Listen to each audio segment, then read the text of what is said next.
तो हेलो नमस्कार, मेरा नाम सत्यम दुबे और मेरे साथ हमारे गेस्ट आशीष शर्मा। नमस्ते। तो आज हम लोग जिस टॉपिक बात करने वाले हैं, आजकल बहुत ज़्यादा ही बूम कर रहा है इंडिया में, तो जिसकी बात करेंगे वो है artificial intelligence.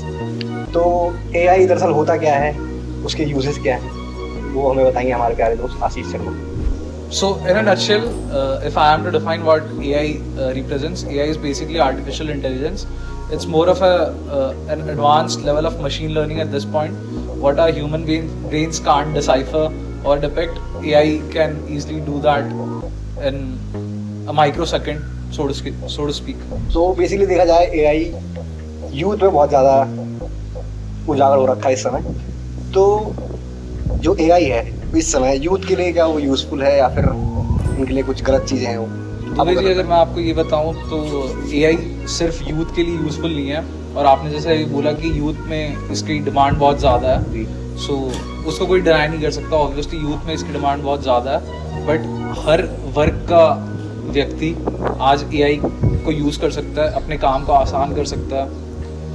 Even if it's working professional, even if it's a student, even if it's a 10th grader, 12th grader, they can use it to maximize their marks in board level exams. They can use it to prepare for the exams. They can use it to just shorten the time span of doing any task possible.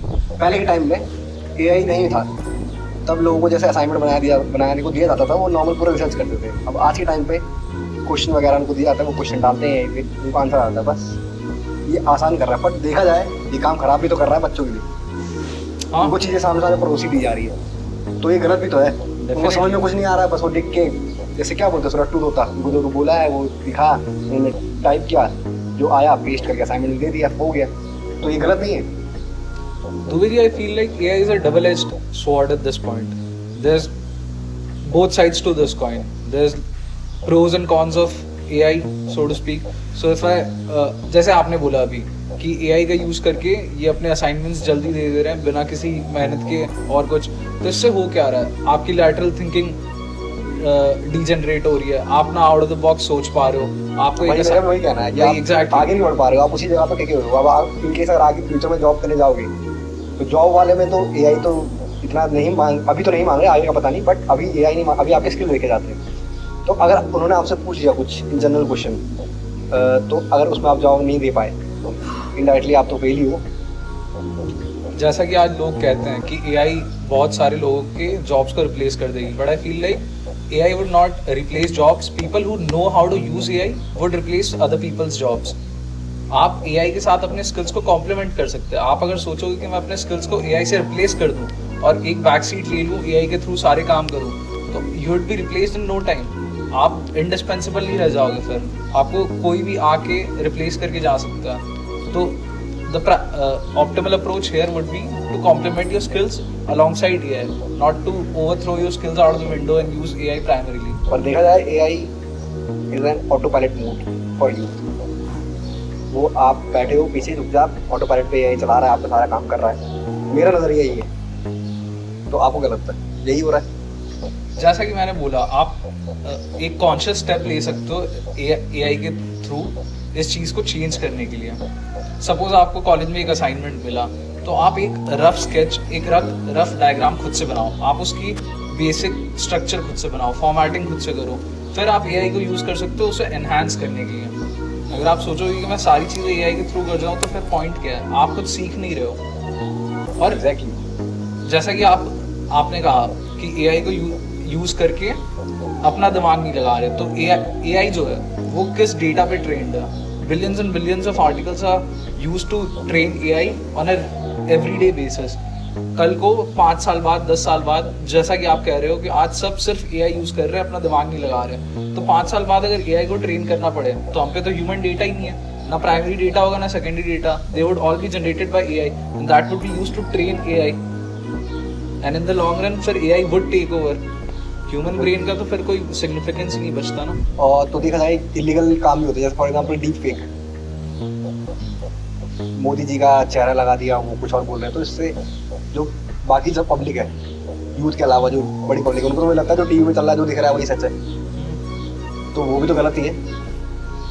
उसको किस तरीके से सही justify कर सकते हैं? अभी recently मैंने एक इंटरव्यू देखा था सैम ऑल्टमैन का, सुंदर पिचाई का। सत्या नडेला ने तो अभी तक कुछ नहीं बोला, बट सैम ऑल्टमैन और सुंदर पिचाई के इंटरव्यूज में अगर आप देखो तो उन्हें खुद भी एआई के फुल रिप्रिकॉशंस अब तक नहीं पता। तो उनसे इंटरव्यूअर ने ये पूछा कि जब आपको इसका फुल पोटेंशियल ही नहीं पता तो आप एआई पे टैप करे जा रहे हो, तो इसके लॉन्ग टर्म कॉन्सिक्वेंसेज या रैमिफिकेशंस जो बुरे वे में हो सकते हैं, उसका क्या आइडिया आप लगाना चाहो। तो उन्होंने एक बहुत अच्छी बात बोली कि आपको ह्यूमन माइंड की पूरी पोटेंशियल नहीं पता, फिर भी आप उसको यूज़ करते हो, फिर भी आप उसको अप्लाई करते हो। द सेम वे हम एआई के साथ करना चाहते हैं। एआई की 100 चीज़ें हमें अब तक नहीं पता, बट हम उसको ट्रेन करते उसको समझना चाह रहे हैं कि वो हमारे लिए बेनिफिशियल कैसे हो सकता है। तो जैसे आपने बोला कि डीप फेक्स आ रहे हैं, तो these are just by products of AI being used in the wrong way. तो सरकारों को वो लेना चाहिए स्टेप्स, और सरकारें ले भी रही है, बट अभी तो कोई वही है ना, वगैरह तो आया नहीं है। बट हमारे एक्ट्स 1948 1950s में लिखे जा चुके थे। एआई के उस पे नहीं है ना, तो और बनते भी तो है, अमेंडमेंट आते भी तो है, जैसे जिस हिसाब से क्राइम बढ़ता है, जिस हिसाब से चीजें होती हैं, उस हिसाब से एक्ट बनते रहते हैं। बट इतना टाइम हो गया एआई के आए हुए, अभी तक कोई एक्ट नहीं आया। तो ये तो गलत India is a है। land that hosts 1.4 billion people, और एआई अभी इंटरनेट हमें 3-4 साल पहले मिला है जियो के एडवेंट के बाद प्रॉपरली। तो आप कैसे, इंटरनेट पहले भी था, जियो से पहले, जियो की वजह से सस्ता हुआ है, अफोर्डेबल, एक्सेसिबल, सबके लिए हो गया। ये है कि पहले लोगों के पास नहीं था, पहले सबके अगर पास है। 300 मिलियन लोग यूज कर रहे थे, आज वो 3 टाइम्स 4 टाइम्स हो चुके हैं इंडिया के इंडिया में, सिर्फ अंदर। इंडिया तो it's affordable and it's more accessible. तो आप वो सोचो कि अगर इस पॉइंट पर इंटरनेट की एक्सेस पूरे भारतवर्ष को ढंग से नहीं है, तो एआई की कैसे हो सकती है। तो हम गवर्नमेंट को अभी इस पॉइंट पे एक्सपेक्ट नहीं कर सकते कि आप सारे लॉज अभी ले आओ, जब जनता खुद जागरूक नहीं हो पा रही है। अभी तो वो एक्सपोजर मिलना स्टार्ट हुआ है। बट क्राइम तो हो रहे हैं, क्राइम होंगे भी, तो क्या कुछ होने के बाद ही स्टैंड लिया जाएगा कि हाँ गलत हो गया, चलो अब करना चाहिए? नहीं, बट वही है ना कि आपको किसी चीज को इम्प्लीमेंट करने के लिए भी समय चाहिए होता है। तो सरकार अपना समय ले रही है, वो लॉज आपको नियर फ्यूचर में देखने जरूर मिलेंगे। बट हाँ, आप जैसा बोल रहे हो कि तब तक क्राइम नहीं रुकेगी, बट उस पर अभी हम कुछ कर भी नहीं सकते। वो सरकार को एक प्रोएक्टिवली मेजर्स लेने होंगे, तब जाके चीज़ें ठीक होंगी, और चीज़ें ठीक हो भी रही है। अभी तापसी पन्नू का और रश्मिका मंदाना का वो आया था डीप फेक के केसेस, लोग अरेस्ट हुए हैं, लॉज में अमेंडमेंट आए और आगे भी आएंगे। चलिए ठीक है, फिर अभी इस बात पे ये समझते हैं कि एआई यूजफुल है, पर सही तरीके से, सही जरिया सही है, पर इस्तेमाल आराम से करें। ऐसा भी ना करें कि पूरा उस पर निर्भर हो जाए। डिपेंडेंसी जरूरी नहीं है, सिर्फ उतना यूज़ करें जितना ज़रूरत है, उससे ज़्यादा नहीं। इट्स लाइक ए मोबाइल, जैसे मामा बोलता है कि ज़्यादा मोबाइल चलाने से आँख खराब हो जाती है, वैसे ज़्यादा एआई चलाने से भी दिमाग खराब हो सकता है। तो उस हिसाब से यूज़ करें। तो इस पॉडकास्ट को एंड करते हैं। धन्यवाद दुबे जी।